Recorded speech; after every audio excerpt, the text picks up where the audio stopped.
Assalamualaikum warahmatullahi wabarakatuh. Perkenalkan, saya Mutiah Azminadiroh, NIM B10612010045 dari Prodi Ekonomi Islam kelas B. Di video kali ini saya akan membahas tentang adab dan akhlak dalam berpakaian. Yang pertama adalah menutup aurat. Bagi laki-laki, batas auratnya antara pusat dan lutut, sedangkan wanita adalah seluruh tubuhnya, kecuali wajah dan telapak tangannya. Yang kedua, gunakan pakaian yang halal.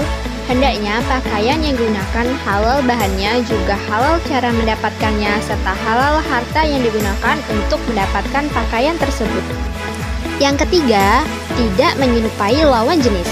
Tidak diperbolehkan menyerupai lawan jenis dalam bertingkah laku, berkata-kata, dan semua perkara. Demikian juga dalam hal berpakaian. Laki-laki tidak boleh menyerupai wanita, demikian juga sebaliknya.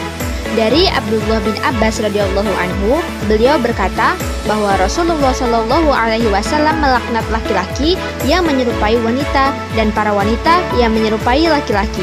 Hadis riwayat Bukhari. Yang keempat, memulai dari sebelah kanan. Hendaknya memulai memakai pakaian dari sebelah kanan. Dari Aisyah radhiyallahu anha, ia berkata bahwa Nabi Shallallahu alaihi wasallam membiasakan diri mendahulukan yang kanan dalam memakai sandal, menyisir, bersuci, dan dalam setiap urusannya. Hadis riwayat Bukhari. Yang kelima, tidak menyerupai pakaian orang kafir. Dari Abdullah bin Umar radhiyallahu anhu, Rasulullah Shallallahu alaihi wasallam bersabda, "Man tasyabbahu biqaumin fahuwa minhum." Orang yang menyerupai suatu kaum seolah ia bagian dari kaum tersebut. Hadis riwayat Abu Daud. Yang keenam, hendaknya berdoa sebelum memakai pakaian. Doanya seperti ini: Bismillahi Allahumma inni as'aluka min khairihi wa khairi ma huwa lahu wa a'udzubika min syarrihi wa syarri ma huwa lahu. Artinya, ya Allah, bagimu segala puji. Engkau yang telah memakaikan pakaian itu kepadaku. Aku meminta kepadamu untuk memperoleh kebaikannya dan kebaikan apa saja yang ia dibuat untuknya. Dan aku berlindung kepadamu dari keburukannya dan keburukan apa saja yang ia dibuat untuknya. Hadis riwayat Ahmad, Abu Daud, dan Tirmizi, juga Hakim. Yang ketujuh, tidak berfungsi sebagai perhiasan bagi perempuan.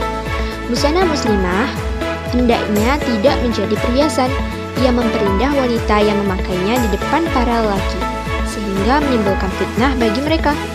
Allah Subhanahu wa Ta'ala berfirman, "A'udzubillahi minasyaitonirrajim, wala yubdina zinatahun." Dan janganlah mereka menampakkan perhiasan mereka. Quran Surat An-Nur ayat 31. Yang kedelapan, kainnya tebal dan longgar. Busana muslimah hendaknya tebal dan tidak tipis, serta tidak memperlihatkan lekuk-lekuk tubuh. Rasulullah Shallallahu alaihi wasallam bersabda, "Ada dua golongan dari umatku yang belum pernah aku lihat. Yang pertama, suatu kaum yang memiliki cambuk seperti ekor sapi yang digunakan untuk memukul orang-orang. Yang kedua, para wanita yang berpakaian tapi telanjang. Mereka berlenggak-lenggok, kepala mereka seperti punuk unta yang miring.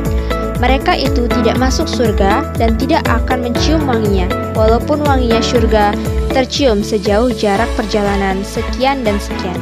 Hadis riwayat Muslim.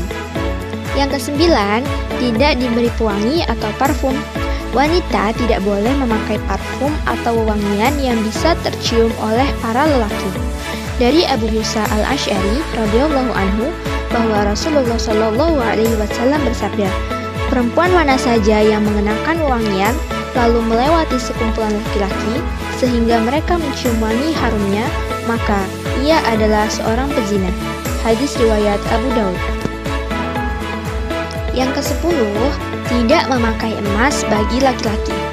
Dari Abu Musa al-Asy'ari radhiyallahu anhu, bahwa Rasulullah Shallallahu alaihi wasallam bersabda, "Dihalalkan emas dan sutra bagi wanita dan dari kalangan umatku, dan diharamkan bagi kaum laki-lakinya." Hadis riwayat An-Nasa'i.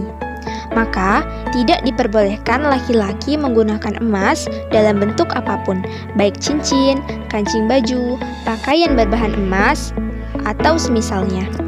Yang ke-11, tidak memakai sutra bagi laki-laki. Laki-laki muslim dilarang menggunakan pakaian dari sutra.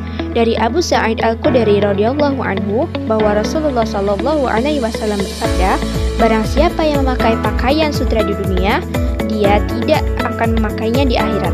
Walaupun ia masuk surga dan penduduk surga yang lain memakainya, namun ia tidak memakainya. Hadis riwayat Ibnu Hibban. Yang ke-12, hendaknya tidak isbal bagi laki-laki. Isbal artinya menggunakan pakaian yang panjangnya melebihi mata kaki, baik itu celana, sarung, jubah, dan semisalnya. Nabi Shallallahu Alaihi Wasallam bersabda, kain yang panjangnya di bawah mata kaki, tempatnya adalah neraka. Beliau juga bersabda, pada hari kiamat nanti, Allah tidak akan memandang orang yang menyeret kainnya karena sombong. Hadis riwayat Bukhari. Nah, itu tadi adab dan akhlak dalam berpakaian. Semoga kita semua termasuk hamba-hambanya yang menjalankan perintahnya dan menjauhi larangannya. Semoga bermanfaat. Sekian, wassalamualaikum warahmatullahi wabarakatuh.